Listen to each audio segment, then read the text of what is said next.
I would like to start off this panel with maybe a question to the audience, with a show of hands. Who here wants to die with around 80 years? Wants to die. Okay, good. That's that type of audience, right? Well, I agree. Like, since I can remember, I've had a pretty strong dislike for death because life is really just too good. And for a while, I turned to philosophy in the hope to find reconciliation with death, and with this absurd attempt of giving meaning to this really short life. And I read a lot of nihilist and existentialist philosophy, like Camus.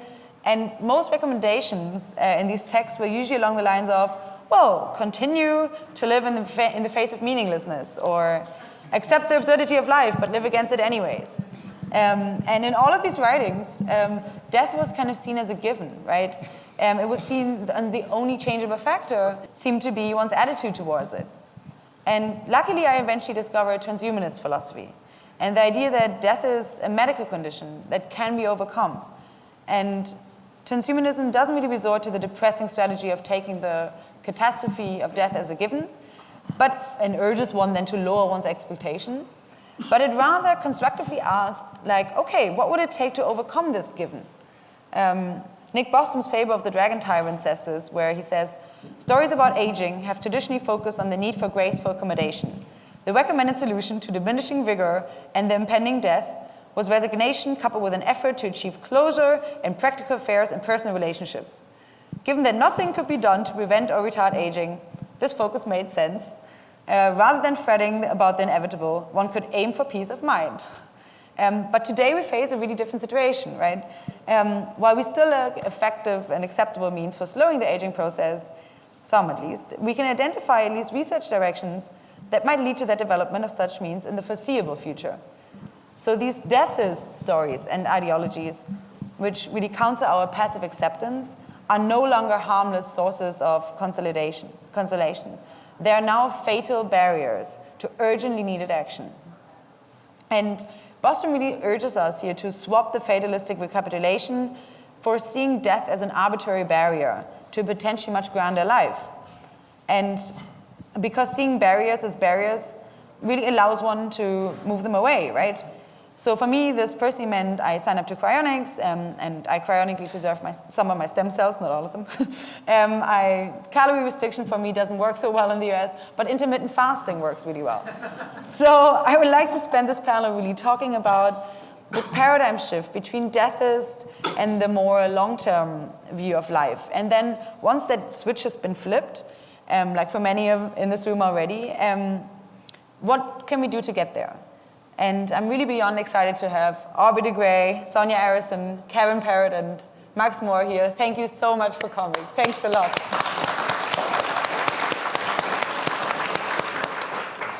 Okay, so maybe let's start off with a really quick introduction of yourself in a sentence or two, and how your work relates to the topic of longevity. All right, I'm Dr. Aubrey de Grey. I'm the Chief Science Officer of SENS Research Foundation. We're a biomedical research charity based down in Mountain View, and we do research to develop new medicines that will repair the damage that the body does to itself throughout life and that eventually kills us. Some of that damage is being worked on very effectively by other people, but the reason we exist is because a lot of it is still very poorly appreciated, very much neglected, and it needs an organization like us to drive the most difficult components of that forward. Luckily, we are achieving that and spinning out projects into companies, one after another, but we still need to do a lot more. Can everyone understand Aubrey, or is it hard for someone in the back? And I apologize for my ridiculously old world accent. All right, okay, Sonia, take it away. All right, so I'm Sonia Arrison. I'm an author and entrepreneur. I focus mostly on biotech, although every once in a while I get distracted by founding media companies. I'm on the board of Singularity University, which I helped start a long time ago, and on the board of the Thiel Foundation. I'm Kevin Perrott, and thanks for inviting me up to participate with this panel. I've always wanted to sit on a panel with a bodybuilder who is also one of the fathers of cryonics. My name is Kevin Perrott. I work at the Buck Institute. I, up until recently, worked in the lab of Judy Campisi studying senescent cells. I'm now working in the mass spectrometry lab. I'm also a co-founder of SENS with Aubrey, who was my original inspiration for abandoning my family business and trying to put every ounce of my energy towards creating the first time machine, which means getting everybody more time.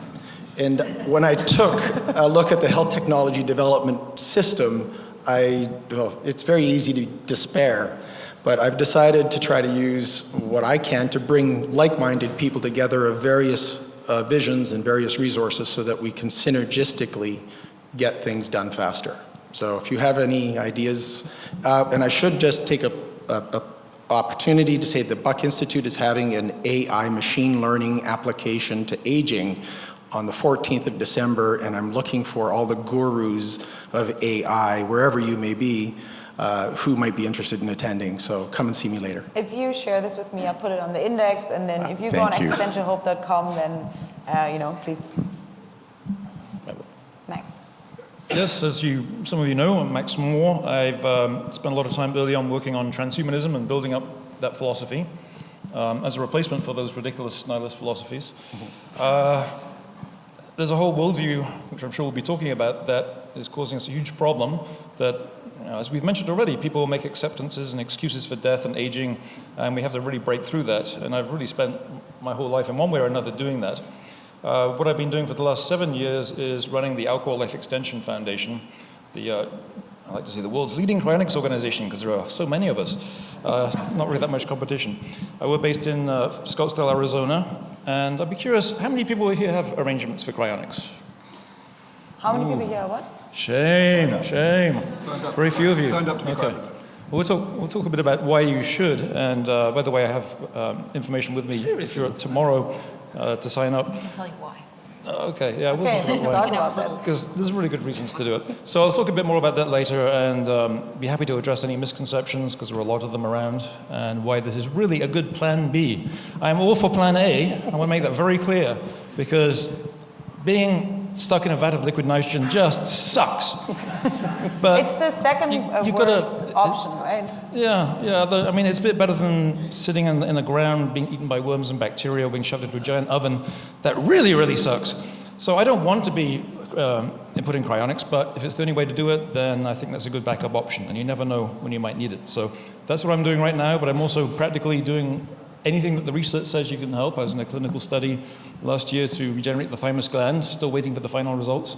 I do intermittent fasting, I do all kinds of stuff. So don't die is a good first plan, but this is plan B. Okay, cool. So before we start with the actual questions, if you would like to participate, go on existentialhope.com, and from there to living longer, better, smarter. And I'll reference some of the items that are on this list during the panel. So, if you wanted to do some further reading of the items that we mentioned here, just go on that index, and I link to most of them there. Okay, so I would like to spend just a quick second on talking really about the definition, right? So this panel is called Longevity, Reaching Escape Velocity, but there's been this kind of move, right, to kind of shift away from increasing longevity as a kind of standard to really just like toward fighting the oxymoron of healthy aging, for example. So I would like to spend a quick moment of asking you, like, let's get the definition clear. What is your end goal? Is it fighting age-related symptoms? Is it increasing health span or longevity? Is it living indefinitely or even infinitely? Or is it like more kind of libertarian, increasing the choice options in life, right? Rather towards a shorter or a longer life? Just in one sentence, really, what do you think is the right thing to say? I kind of think that's the wrong question. I think it's counterproductive to split hairs. The fact is, let's just take the so-called contrast between health span and lifespan.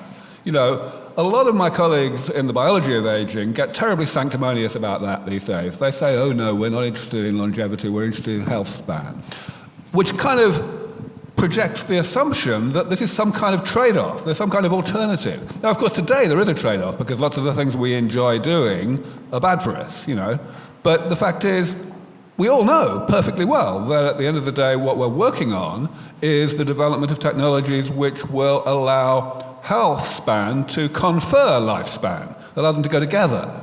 So, I often get asked, how long do I want to live, or questions along those lines. And I always say it's a stupid thing to have an opinion about, because it's an opinion you can change your mind about in the future, if you're still around. So, this is, to me, something that we should actually not let people get hung up on. We should actually just acknowledge and emphasize that these things all go together. But then it's really about increasing your choice options, right? It is, yeah. It's increasing our option. It's increasing our future choice. Yeah. It's just keeping our options open. Okay, so I'll disagree with you slightly, Aubrey. And only because I think that people come from different places, and people have different expectations and different histories and different knowledge of the area. And if everyone had your knowledge, then it would be a stupid question. But, you talked, particularly I find, personally, people on the East Coast have sort of a different perspective than us on the West Coast. It's the snow. Right? Yeah, right? They feel like they're already cryonically preserved. Being from Canada, I know what that feels like.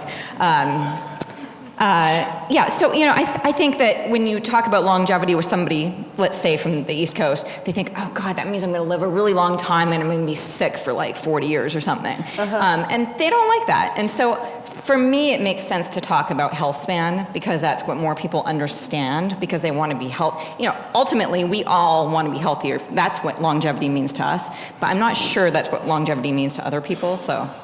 Yeah. And I like the libertarian choice thing. Cool. I think that if people want to choose to die early, they can. Why not? Absolutely. Yeah, it goes upwards and downwards, I think. So I tell people I want to live as long as I want to live, and they're kind of then that means you have to decide when you want to die, and they really don't like thinking about that either, because suicide is not something people are too fond of. But it's the healthy aging oxymoron thing. Every Thursday morning I talk to a group of people that come into the Buck to mostly see the building and the architecture, which is beautiful if you've never seen it. But they also come to listen to biology of aging. And one of the first things I tell them is there is no such thing as healthy aging, which is not something that some of the marketing people at the Buck like me to say.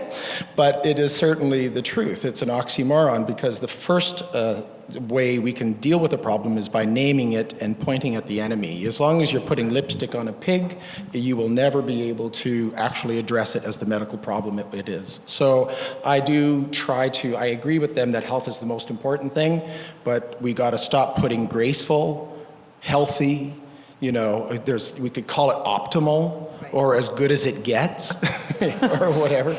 But healthy, let's not call it healthy. Well, that's sort of part of the trance, right? This sort of trying to trick ourselves into thinking that it's okay. Yeah. But it's not, and you're right about that. Yeah, what these guys said. All of the above. I think, for me, at the core, it is. I'm not sure if libertarian is quite the right term, but it's transhumanist.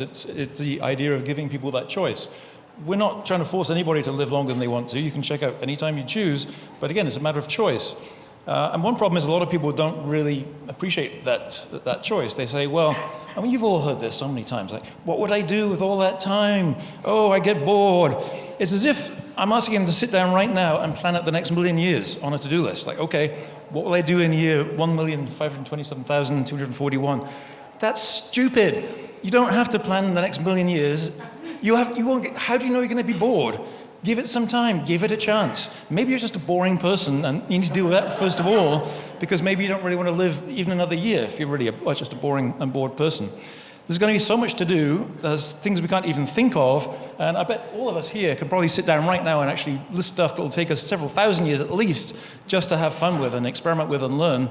And after that, there's going to be a lot of new stuff. So I find it hard to really take that idea seriously that you run out of stuff to do.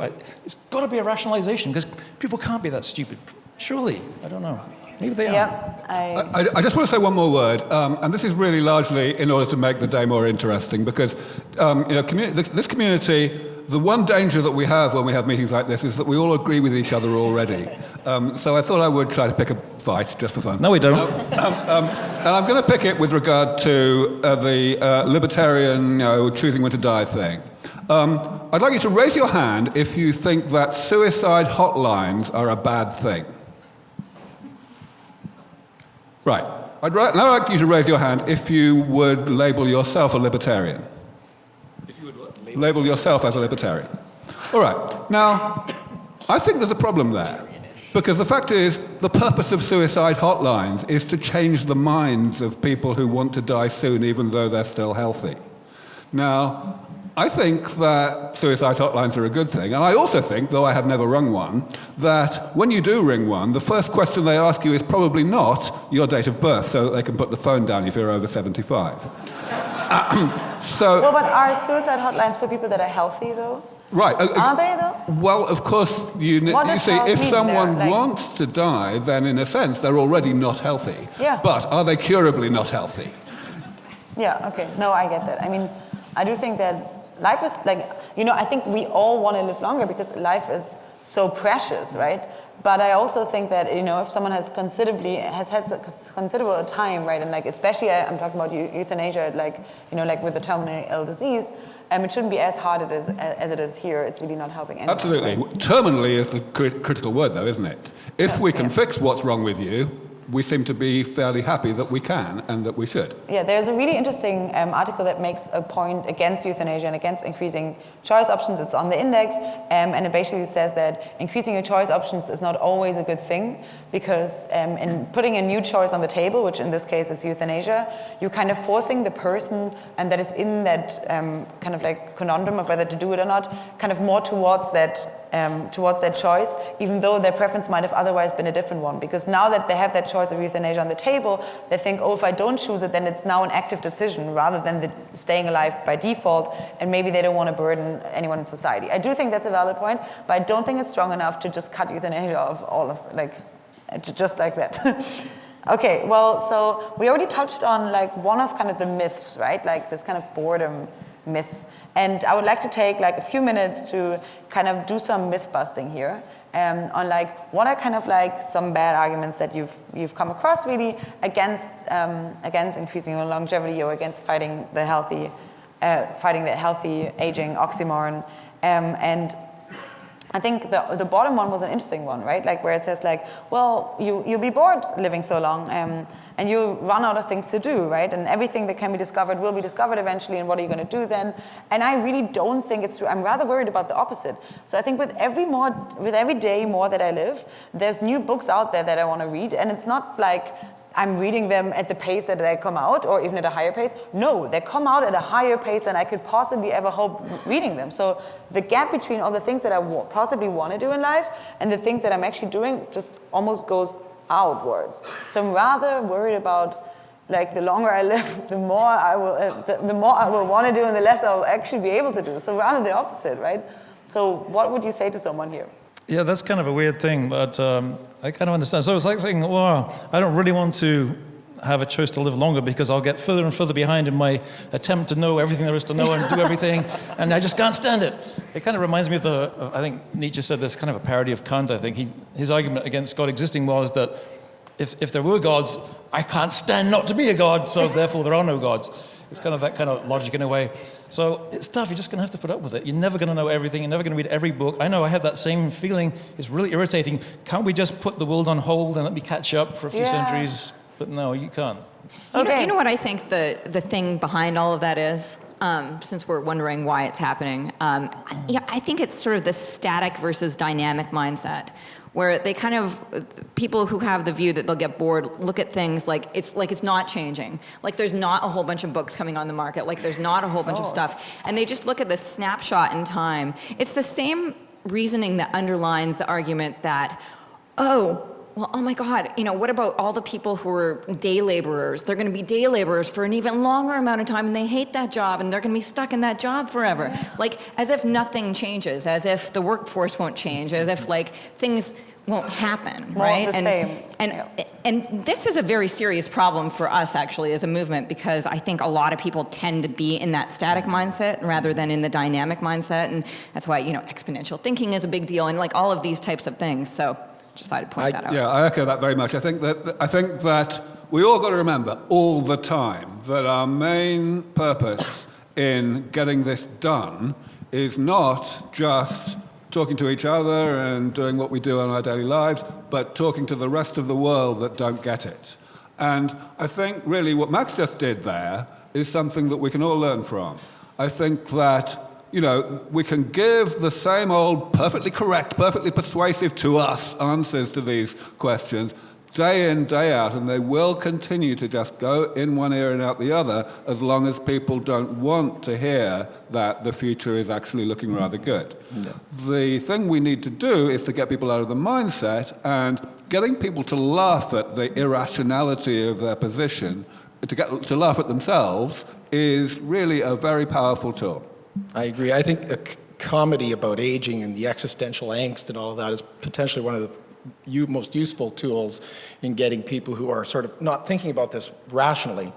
But on the other hand, we've both been doing this for many years, and I have spent an awful lot of time trying to talk to people who have these idiotic arguments against living healthier longer and consigning 100,000 people to die every day. There is just absolutely no argument that anybody could come up with that makes any sense when you really, really think about it. So I'm more interested in what is it that makes us different, and how can I find more of us without having, because I'm tired of talking to people who are basically nuts. They're crazy, they're insane, they're unreachable. You can't get resources from somebody who thinks that dying is a good thing to try to do something about aging. So how can we find the people who seem to be immune already?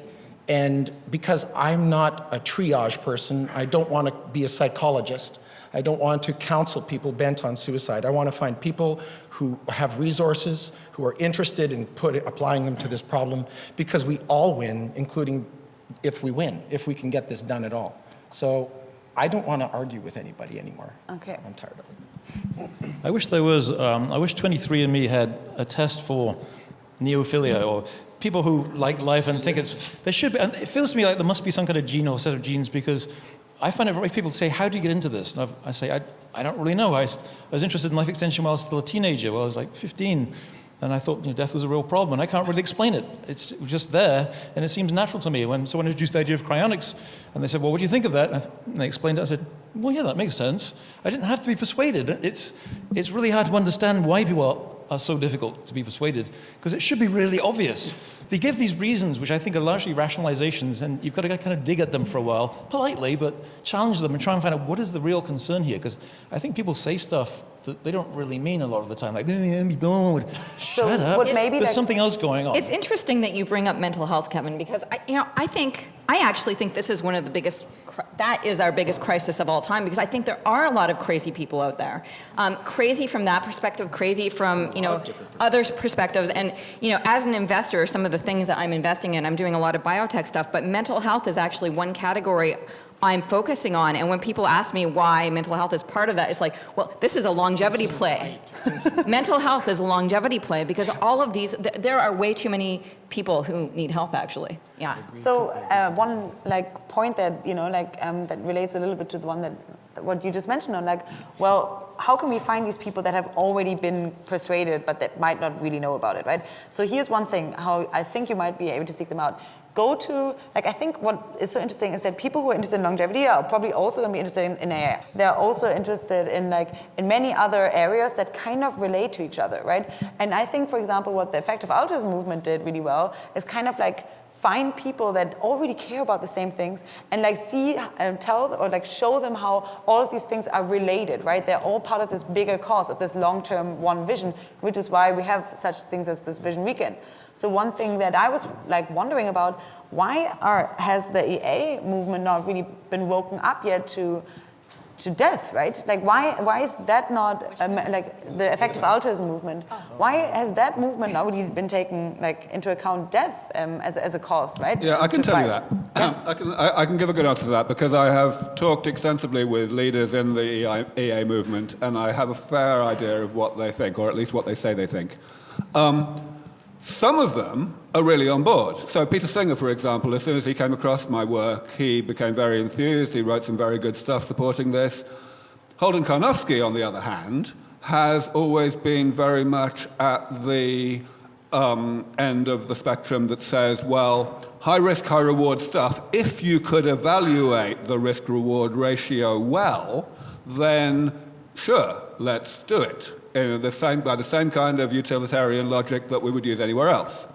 But you can't, because the people who know the facts about these high-risk, high-reward technologies are the people who are working on them and are emotionally and intellectually invested in them and come up with a distorted, over-optimistic evaluation of how likely of what the risk is. But isn't that the same for all high risk, high reward? Exactly, it is. And but let's just talk about this one for illustration. So this is really basically the fundamental reason why, however much GiveWell talk about, the value of high risk, high reward work, they never actually recommend such organizations as the places to put your money. Actually, they're always up for the... the EA movement just had grants released that were specifically focused on these kind of more high-risk, high-reward projects, and we did a workshop at the Effective Altruism Conference this year. Foresight Institute did one, and it's on the index as well, under, I think, predicting and tracking, where we discuss exactly this problem. Great. Like, how can we find measures of how to evaluate, how to quantify projects, so that in the EA movement, and by rationalists, they can be picked up more. And there's a lot of things that you can actually do. We talk about that in the long-term thinking panel like later today, like reference class forecasting or judgmental bootstrapping or something. There's some techniques that you can do that are not just subjectively flawed. Well, that's good news potentially. Okay. I would love to be involved in that conversation. All right, cool. Well, I was just thinking, it just seems so obvious, like with almost like 150 people dying every day, right? 100,000 people. And with 80% or more of these in industrialized countries, at least dying of old age, it seems like aging is a cause that is really neglected by the mainstream, right? That there are potentially effective treatments out there, and that would save a lot of lives, right, if we made it happen. So it seems like really a neglected cause that would be really well to be taken up by the EA movement. I think in terms of some other myth busting. So. I wanted to talk a little bit about this kind of argument, which is a little bit related to boredom, but which I think is maybe a bit more powerful of death gives meaning to life, right? So this death at the end of life, right, this finitude gives you this kind of it's almost like, okay, so there's this almost narration, right? You live 80 years, and you get born, and the older you get, kind of the worse it gets that you die, because you make long-term investments and future plans. So it's worse for a teenager to die that has already committed to more future plans he created, or he or she created more value in the future, rather than for a newborn which is not very entangled with their life yet. So kind of people do agree that it gets worse to die, kind of the older you get, until a certain point at least, where you're in the future, where you've reaped off kind of some of the investments that you put into your long-term goals, where you're not that entangled anymore, you don't make that many future plans anymore, and then you eventually get until 80 or something, and you've kind of done all the things that you want to do, right? And then you die, and it's not that bad anymore. So, and that to me always struck me as kind of ridiculous, because I do agree that it gets worse until here, but I don't agree that it gets less bad, because I think people, first of all, if they do make less plans when they're 70, then it's because of a psychological coping mechanism that they think they only have a limited time. So they're scared of making more plans because they know that they might not reach them. So if we only, it is almost like this chicken and egg problem, or it takes it for granted that we die. And I think if only they knew that it might be possible, right, that they could live longer, then they would make more plans, and then they would find it worse that they die. So what do you think about that? They've actually done studies on psychology of older individuals and asked them what they would be doing if they had an extra 50 or 60 years. And all the ones that were retired and getting ready to, bump up their health plan premiums so that they could handle their degenerative conditions said that they would start new companies. They would, work as volunteers and mentors and do a whole bunch of things if they knew that they had an extra few decades. So there's an actual thing called terror management theory. Has anybody heard of terror management theory? Yeah? It's probably one of the most fundamental drivers of human behavior. It's like the knowledge that someday you're going to die and everybody's going to die. How do you manage that inevitability? How do you manage that terror? And mortality salience theory, which is the awareness of how much time you have left and how you structure your life and all the events in it in order to fit in to that amount. So, and all of these arguments are predicated on people being just irrational about death and dying. Well, I just bought this Wait But Why poster on where it breaks down your life into weeks rather than into years, and you can kind of color in the weeks that you've already lived. But it doesn't take into account that subjective time is speeding up, so it's probably even worse. Okay. I think one way I try to tackle that, if I actually hear someone say those words, and I manage not to slap them in the face, what I'll suggest is, okay, if you really believe that the longer your life is, the less meaning it has, why don't you kill yourself like in a week from now and make the rest of your life really meaningful? So we should maybe shorten our lifespans, right? We should go back to dying at maybe 30 years old, because then our lives will be deeply meaningful. And most people go, well, no, it doesn't make sense. Okay, so that's like trickle-down economics or something. Yeah. So I have a different answer, and there are very few. In fact, I don't think there's any other example where I actually don't tell the truth on camera, but this is one. You're on camera, I think. Right, exactly. You're aware.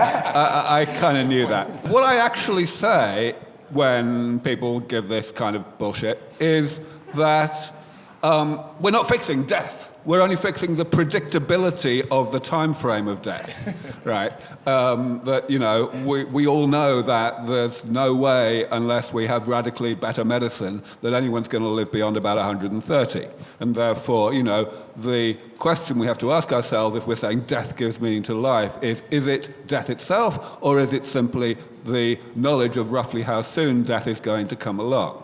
Now, of course, you all know that that's bullshit, because actually we're not only going to fix death from aging, we're going to fix death from everything else, and we're going to fix it fast enough that actually, the survival curve is not asymptotic to zero anymore, put it like that. But I don't tend to talk about that except in audiences like this. Okay, so maybe then let's stop with these kind of straw man kind of arguments, right? And one thing that I would like to ask you is have you come across one argument where you were like, wow, that's a good argument against potentially extending one's lifespan? I think when I watched your TEDx talk on the 100 plus, right, on the book that you wrote, one thing that really made me kind of think twice was this thing about increasing social disparities, right? Because it's only going to be a couple of people that will have access to these tools, or a couple of countries, and that longevity also correlates with economic wealth, right? And obviously that's not a problem that cannot be changed, but that was one where it did make me where I did think oh, okay, well, this is something that at least we should consider. Could you maybe say a few words about that? Right. Yeah. Well, I mean, nothing new comes without its problems, right? Yeah. So you basically just have to choose your problems, right? Death or maybe increasing social disparity, right? And I know what choice I make. But one of the things I pointed out in that talk and in other talks is that we're already in that position. We're already at this point where there's a big disparity between countries and even within countries. So today, I just looked because it changes all the time. If you go to the CIA fact book and look at life expectancy, I mean, there's always been this big gap. And today it's Monaco's at the top at 90 and Chad's at the bottom at 50.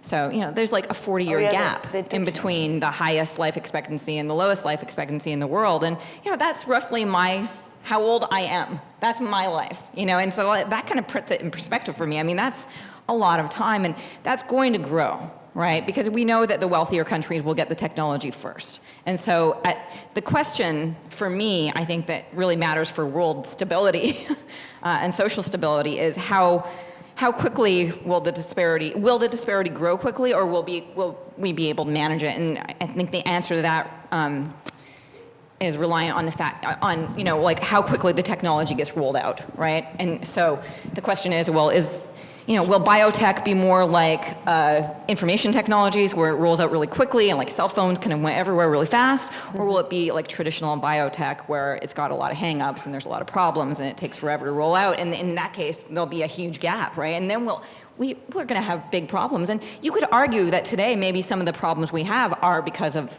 that, because life expectancy is directly related to wealth generation as well, and education gains, and all of those things. So it's all interconnected. So so it's a problem and a challenge that we'll need to address and should probably be thinking about now. Yeah, I want to say a couple of words about this. So in my view, there are three levels of answer to this kind of concern. And this applies to inequality of access, it applies to overpopulation, it applies to most of these things. The first level is to say, well, look, how bad is the problem? Is it really going to be worse than the problem we're solving? And that's kind of what Sonia was saying. Clearly, we've got to make this choice. Is it going to be worse? Is it likely to happen? And of course, one can say, well, who are we to be able to make that decision? Should we not leave it to humanity of the future to make the choice? Right. But then the second level is we can say, well, look, what solutions are out there? How can we actually avoid this problem? And, we can look at, having fewer children in order to avoid overpopulation. We can look at, having world government or whatever in order to avoid inequality of access, things like that. But the best answers to me are the answers that say, well, look, even if we don't get our shit together in terms of thinking about and anticipating these problems, are they anyway going to happen? So for me, my favorite answer to the overpopulation concern these days is not, we're going to choose to have fewer kids and all that. It's actually, look, we're already inventing the technologies that will alleviate the overpopulation problem by increasing the carrying capacity of the planet. And we're not even inventing them because of overpopulation. We're inventing them for simple, capitalist reasons, like, renewable energy. Solar energy is going to replace fossil fuels because it's going to be cheaper and it's going to make people money to do so. And it's the same with inequality of access. It's actually really expensive not to give your elderly population medicines that keep them able-bodied and capable of contributing wealth to society. And actually, even today we're seeing with life expectancy across the world, we're seeing the opposite of what Sonia said, actually. So the most recent statistics, which are from 2015, from CIA or World Health Organization and so on, they're actually showing very clearly that the least wealthy countries are catching up. There's not a single country in the world, according to those statistics, in which the life expectancy at birth is less than 50. There's not a single country outside sub-Saharan Africa in which the life expectancy is less than 60. And, most people would not have guessed that. Sure. Just one quick thing on your point of overpopulation, right? Is this an actual worry, though? Jun Yoon wrote this, really, I thought, quite interesting piece on, hiding in plain sight, that rather than worrying about overpopulation, we should really be worrying about population stabilization in the future, and that overpopulation is a problem that we now might think is important, but in the future it's actually a kind of almost we're just really not seeing far enough ahead to be able to say. Sure, yeah, it's a short-term, long-term thing. It's also an immigration thing, of course, national versus global. Okay. Well, and world population rates are shrinking. Yeah. So there's actually a number of countries that are worried about their populations shrinking. Yeah. There we go. There's a really cool graph that is life expectancy dot something. It's on the index as well if you want to check it out. And it kind of, you can click on any country and it shows you kind of the birth rate versus death rate and how the different pyramids are forming slowly. It's really cool. You can go on a lever with it. Can I add something though? Yeah. Something that I've sort of realized over time is that I can't. Population I think has always been very difficult to predict, and that's why the Club of Rome got it wrong, and there's all this stuff, right? And so we think that, maybe population will start to shrink because growth rates are going down, and maybe when people live longer, they won't have as many children. But then you have to think about, what happens with reproductive technologies, right? And, the ability, I think, in the near future, probably even before we really extend life expectancy pretty far, that women will be able to have children much later in life. Their own biological children, which matters to them. And so if that starts to happen, and you can have women having children at, maybe they have children at 25, and then they have children again at 50, and then they have children again at 80, right? And then fertility rates actually might pop up, and that's what drives population growth. So we could be having a different conversation about this in 30 years or something, where it's oh my God, what are we going to do about population growth, right? For a different reason. Even that gets really complicated, though, because of course we have to also take into account the fact that not only are women going to want to have children, but they're going to know that they can have them arbitrarily far in the future, and that may cause them to delay having children. So it may work in the opposite direction. Until they don't want to anymore. Definitely. Okay. I think I want to add a little bit, because this comes up all the time. It's one of those 4 objections that always comes up. So I think it's important to sort of press this a little bit. You've got to get people to look at the actual trends and statistics, get them to look at the facts, because it's very clear the trend everywhere is population growth rates are dropping everywhere, and they have been. And it's kind of funny because we only started worrying about this right about the same year that it peaked, like 1966 or 7 or something. But when it peaked, that's when we started worrying about. Ever since then, Better it's been late going than down never. and down and down. And I think it's currently about 38% of the world's populations either stop growing or are shrinking or are on the verge of shrinking. Go through Eastern Europe and many other countries, it's already happening. Japan, it's a huge problem. So we need to live longer, not to depopulate in the near term. Plus, I'd like to add that in a system where government spends a lot of money on healthcare, well, obviously, the whole longevity dividend argument, we could save a lot of money by having people healthier. We could also save money by having people pay for people to be cryonically preserved, because the amount of money we spend in the last 6 months or a year of life is enormous. And if you just let someone go a little bit earlier in good condition while the brain's still intact, you'd actually save a lot more than that would cost. All right. I'll just say it's a testament to how strongly people need to put a smokescreen up in front of their thinking of death, that they deny these facts, which they don't even pay attention to them. You talk to them, you give them the facts, you tell them that violence is decreasing, populations are imploding, old people are much better at sharing than young people, and they look after the environment better, they've been there, done that. A population of old people would actually solve a lot of the perennial problems that people tend to have to deal with because we're reinventing the wheel all the time. But people deny all of that because they prefer to think that death is necessary, aging is necessary. And it's not. Okay, thanks. So if you're interested in a list of further arguments and rebuttals, I made a list and it's linked from the index of living longer, better, smarter, and it's a list of arguments that I often use, where I just wrote down whenever I talk to people about this, what do I usually use as a rebuttal, what works with others, what could you say, so maybe there are some that you might find useful. Okay, so now that we've all unanimously agreed that it's a good thing to do this type of research, let's try to quickly compare strategies. And I know that I don't want to dumb it down because we don't have that much time. But what is the most kind of promising path that you see right now to reaching escape velocity? What can we do? Shall we put all our eggs in one basket and this is the thing that you're fairly sure is going to work?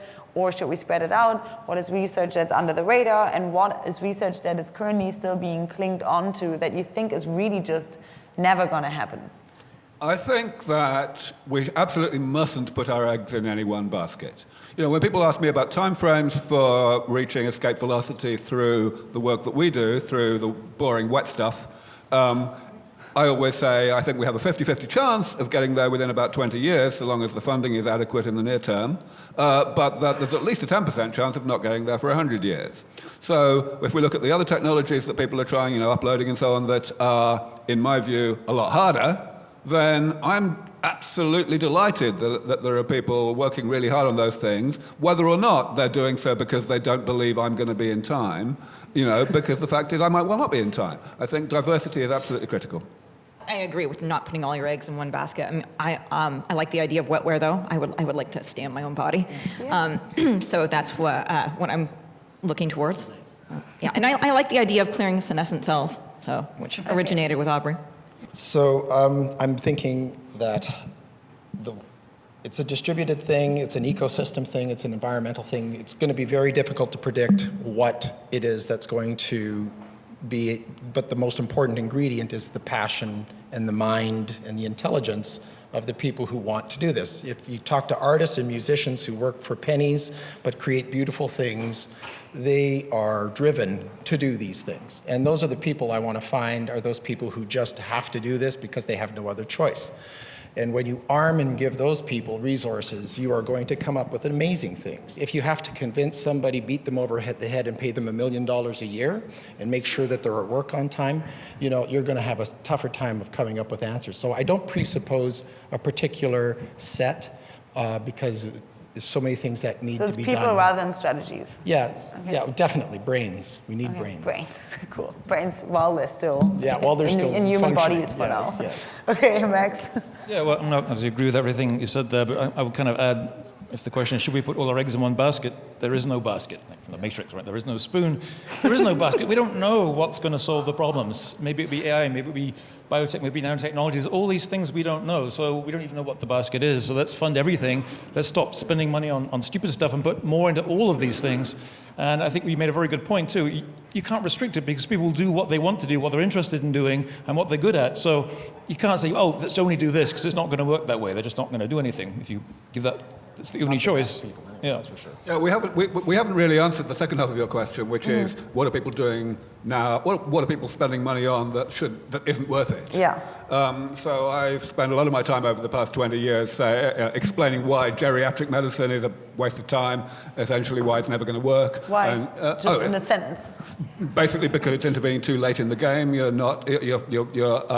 attacking the consequences of something that is inherently getting worse, namely the accumulation of damage. You want to tackle the root rather than... Yeah, but equally that you can go too far in the other direction. So I'm on extensive record as being very disparaging indeed about what Calico are doing, spending vast amounts of money with money that belongs to people who definitely ought to know better. The first time I met Sergey Brin was at a Vision Weekend, in fact. But the money that's being spent there is being scandalously wasted.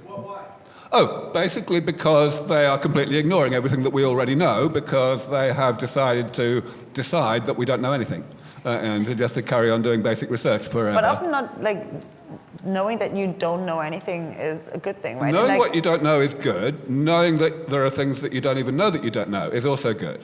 But it can be taken too far.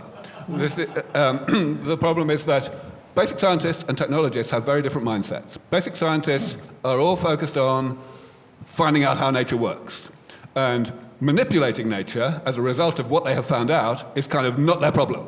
Let's talk about something that is maybe related to this in some respect. And so you've been to our recent Foresight workshop on atomic precision for health span and longevity, and I just added the summary video actually last night at 2 a.m. this morning to the index, and it's a quick summary video, 4 minutes of the workshop. Check it out if you want to.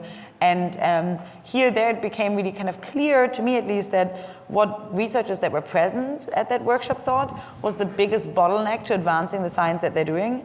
It's not really technical, but it's institutional to some extent, right? 100%. And so I was going to ask you, what bottlenecks do you think exist outside of science, and what are ways to overcome these? So, like, there was one that I thought was quite promising with the FDA right now, that for the first time, really, they might classify aging as a disease. They just released these trials with metformin, not to really counter type 2 diabetes, but really as a treatment for aging-related diseases. So what do you think, is this a viable strategy, the FDA classifying aging as a disease? So health technology development is the customer, the patient, the sick person is not involved in it.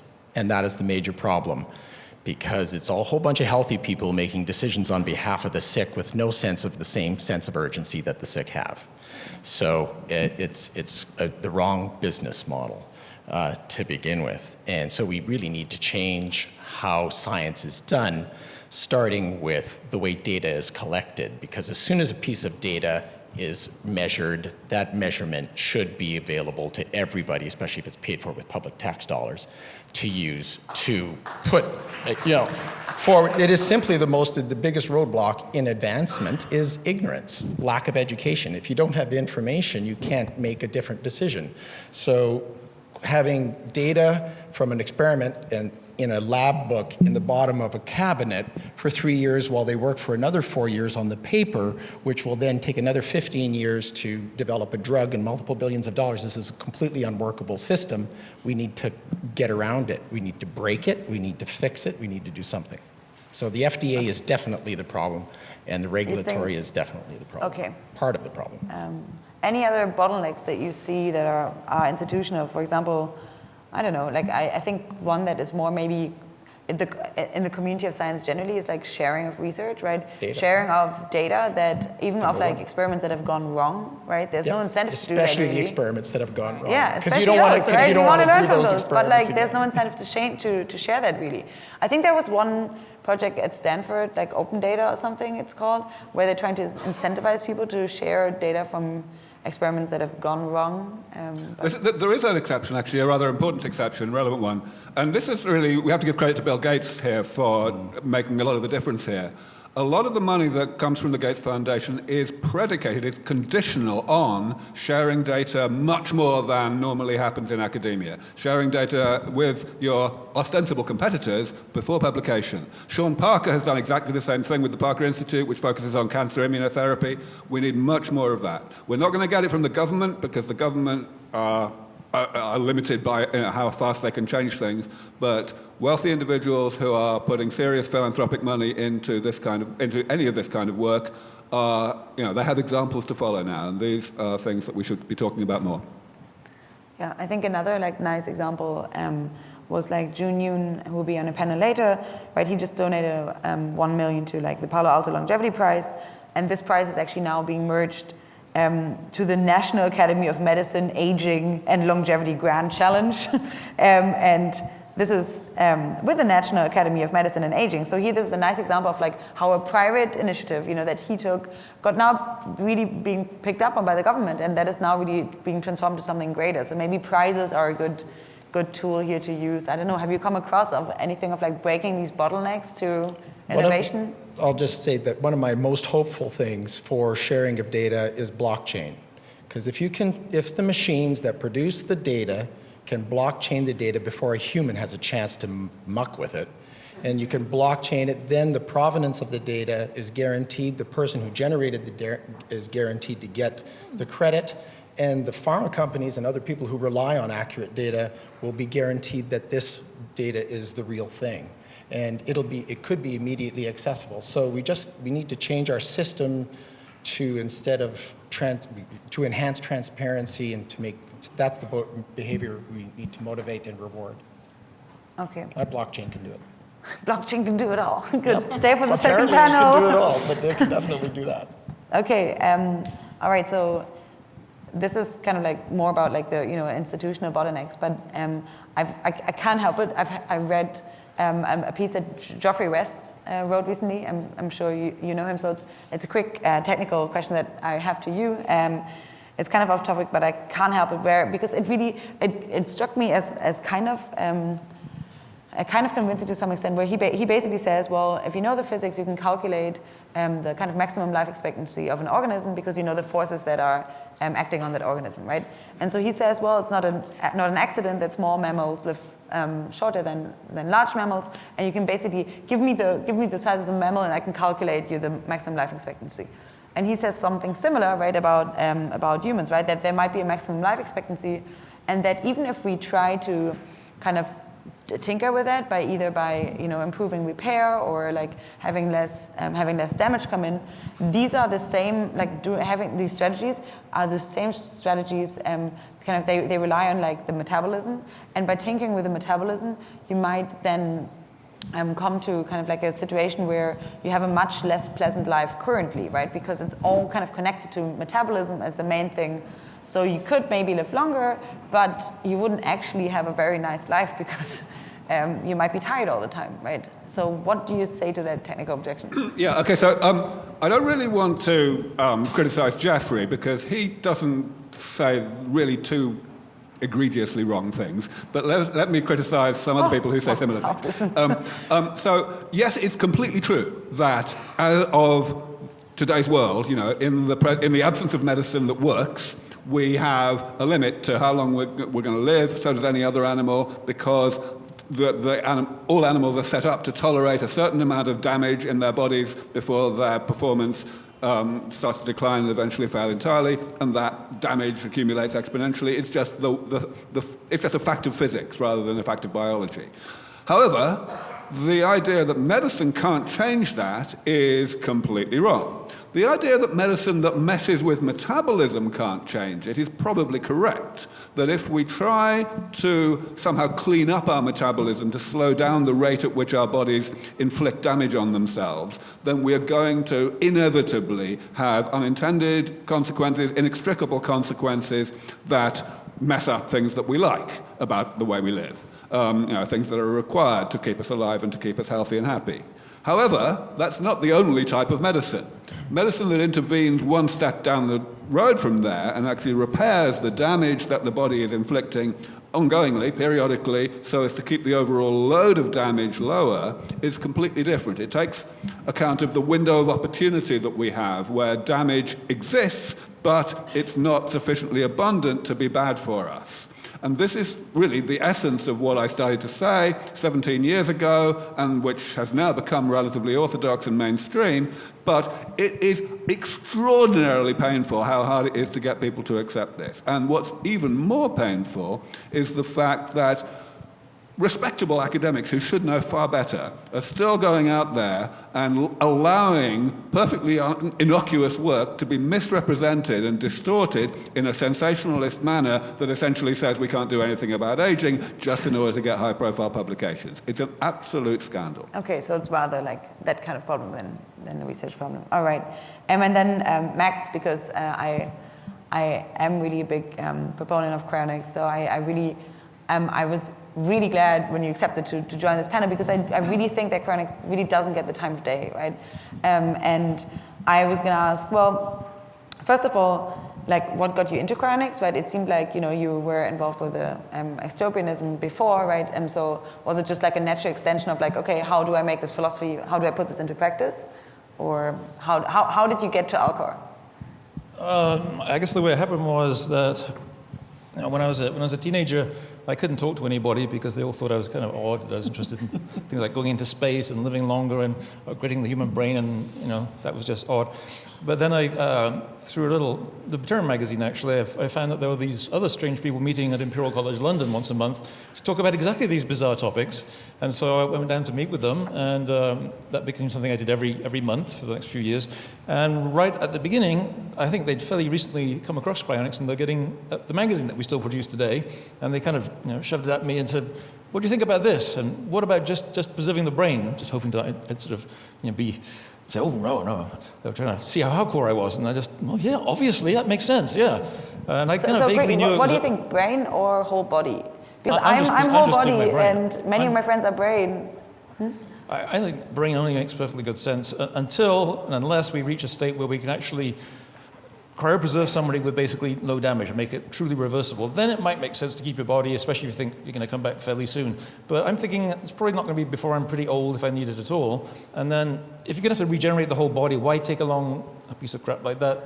It's going to have to be replaced anyway. But isn't the damage like that is, kind of like being put onto the brain by slicing it up, like to having to upload it or whatever, or like having to store it properly? Isn't that also a really big damage that is being, like put onto the brain? Isn't that potentially bigger than the damage? By separating?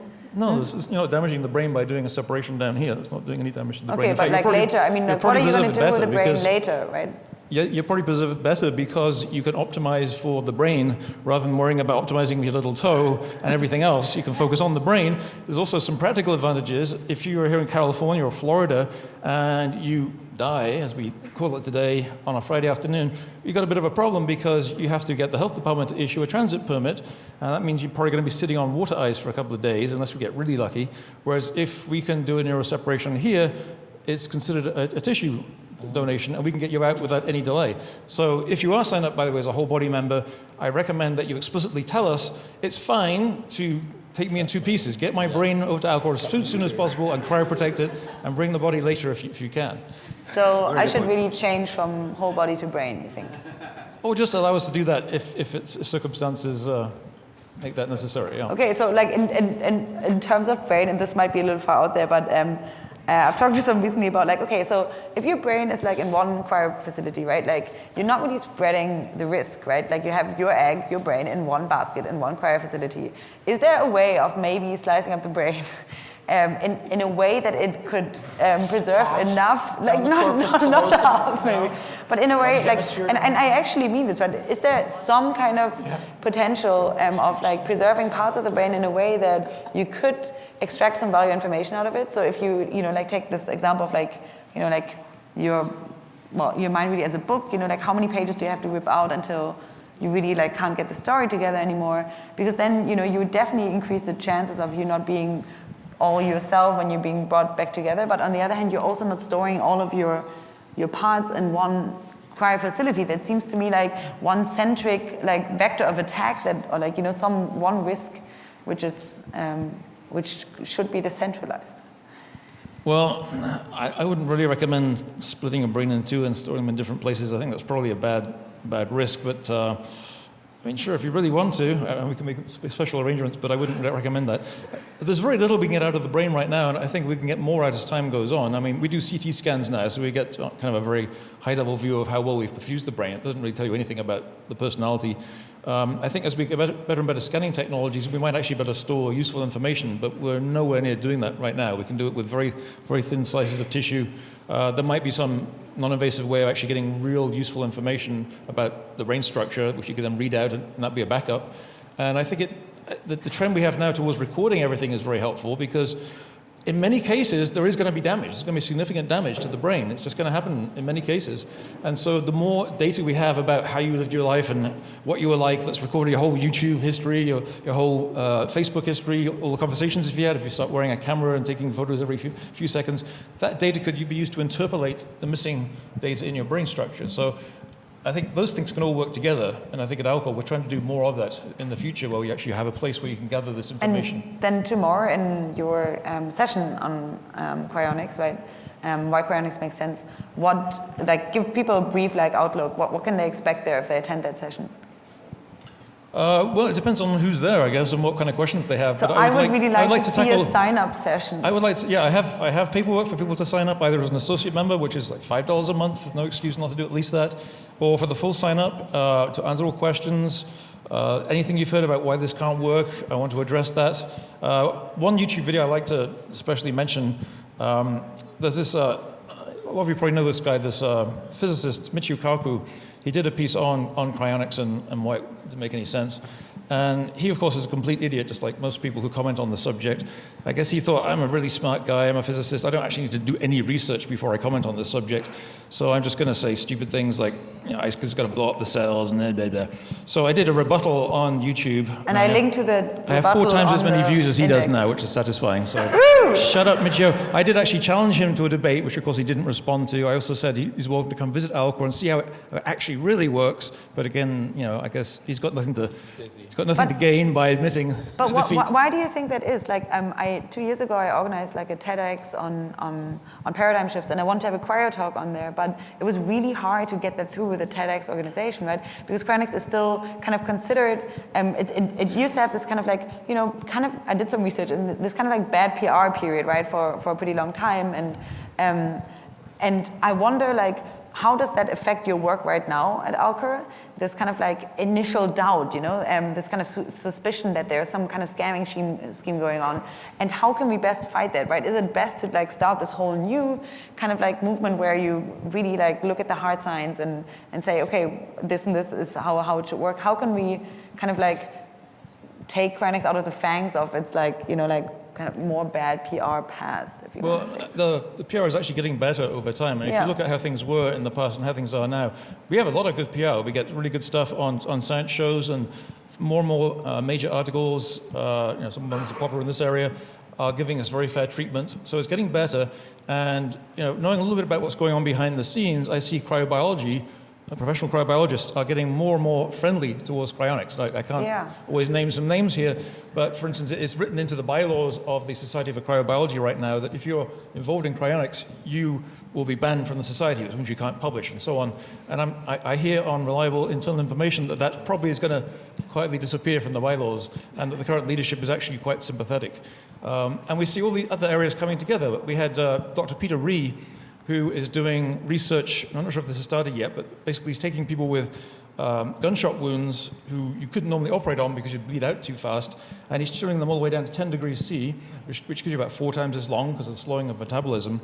And you think a guy like that would probably say, ask us about cryonics. No, that's completely different. It's crazy stuff. No, he said in the press that I think cryonics is actually quite reasonable. And he came to visit Alcor. We invited him, and we kind of explained what we did. He said, oh yeah, this is perfectly sensible. It's a bit more radical than what I'm doing, but this makes sense. That you would not have heard 20 years ago. So things are changing, but we do have, in cryonics, compared to life extension in general, we have some extra major problems because we run into new issues, not just all this other crap we've heard about, meaningful life and blah, blah, blah. We have the problem that people think we're freezing dead people. And that's not what we're doing. Right, They've because got it death- wrong. We're not freezing dead people because they're not dead. Right? And I like to make the analogy that if we were in 1960 and one of you suddenly stopped breathing and your heart stopped beating, you'd be clinically dead. But would we bury you? No, we'd probably jump on you and start doing CPR and defibrillation today, but we couldn't do that in 1960. We hadn't invented it yet. So we just said, oh, this person's dead, because what we really mean by that is, I don't know what else to do. So today, when a doctor declares you dead, what she's saying is, I don't know what else to do. Maybe I can revive you temporarily. That was one of the arguments that in the future, we'll have a different criteria. So our goal is we're an extension of emergency medicine. We're not freezing dead people. We're an extension of emergency medicine. We're stopping things getting worse and giving more advanced technology a chance to bring you back. Yeah, that was one of the arguments that really convinced me when I was first thinking about signing up. I was like, wow, this makes seeing how that definition of death has really changed. That really brought it home for me. So okay, we have to. Yeah. Okay. So just to answer a few of your points. So first of all, you mentioned TEDx. One thing you might like to know is that actually in the past year, there's been a TEDx talk on cryonics given by a very respectable academic, Jean-Patrick de Magalhaes. It's becoming even acceptable to that. That's pretty good. Another thing about backups and splitting your brain in two, which you asked about, I just want to give a bit of a shout out to a group in Berkeley who are working on something called neural dust. This is something that is probably the most realistic approach to getting a sufficiently high-resolution map, essentially backup of the brain, that obviously can't necessarily be run in the sense of real uploading, but might be usable in the future as a way, as a backup.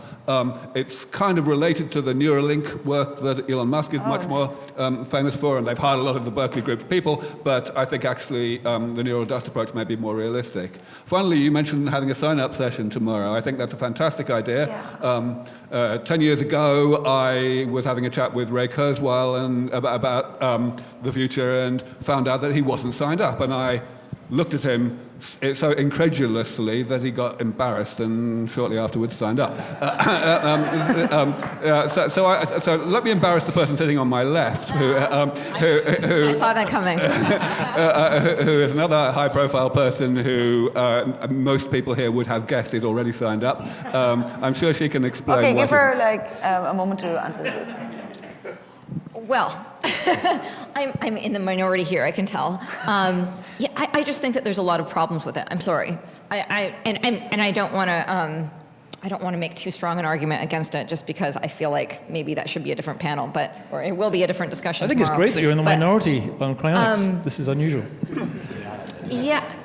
Well, so let me just start with some quick reasons. But if you were just to ask me and I was just to fly off the cuff about why I haven't signed up, the first thing I would say would be that I'm putting my resources to extending my life now. Like I want to avoid. I'm trying to make Plan A work. Like I'm putting 100% towards Plan A because I don't want to get to Plan B. That was exactly Ray's argument.